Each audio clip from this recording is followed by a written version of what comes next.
Okay, so I'm putting an awning on my shop, and just to get my tractor implements out of the weather. So I thought I'd do a little video of what I'm doing. In no way am I an expert. I don't know what I'm doing. I'm just sort of winging it. Anyways, see, so the important part is not the squareness of the rafters themselves, it's the squareness of the end to the lead edge. Now I'm looking down towards the bottom edge.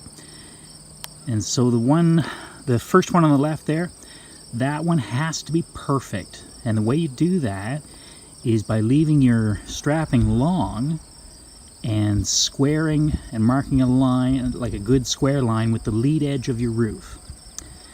And then cut off your straps and then mount your, in my case, it's a 2x6 fascia board. Anyway, so that's good and square, and the other end is also done the same way, and so that the two sides are parallel and they're perfectly square with the lead edge. Also, I've marked, I don't know, I'll try and hold it still. I've marked lines every 3 feet, parallel to the left and right side, so that I can sort of keep track of where the lead edge of the tin is, so I can make sure that it's going to be parallel all the way. In case anybody's wondering, that metal strapping that you see in there, there's X braces on the top to prevent left-right motion, because I didn't put sheet product like plywood or chipboard down, and so I put X bracing in. And then the corner, or the, I don't know, diagonal braces that are between the 2x10s, that's in the place of wood. Historically people would have put wood in there, but that's high tensile galvanized strapping. Okay, here goes my tin. And I'm just going to punch the holes with awls, and awl is just a sharp pointy, like a screwdriver I suppose. So I'm going to take a red marker and put a little mark at every red line. Those are my screw lines, halfway in through my strapping that's on the roof. And I have my gauge block. It's telling me where to start here. And then each one of these ribs are going to get punched. And color coding your story stick is important, so you know which ones are screws.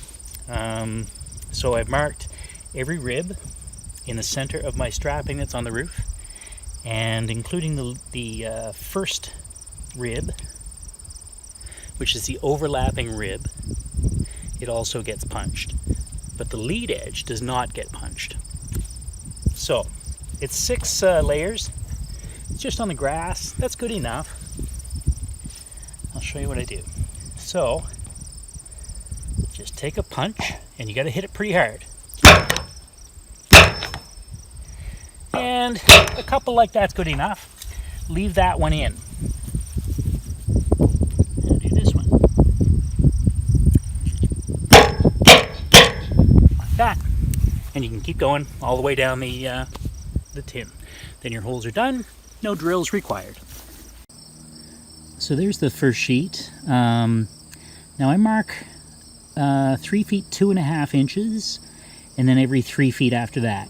Now the reason I'm doing that is so that I can exaggerate the marks a little bit, and so I can more easily tell whether the sheet is parallel to those marks.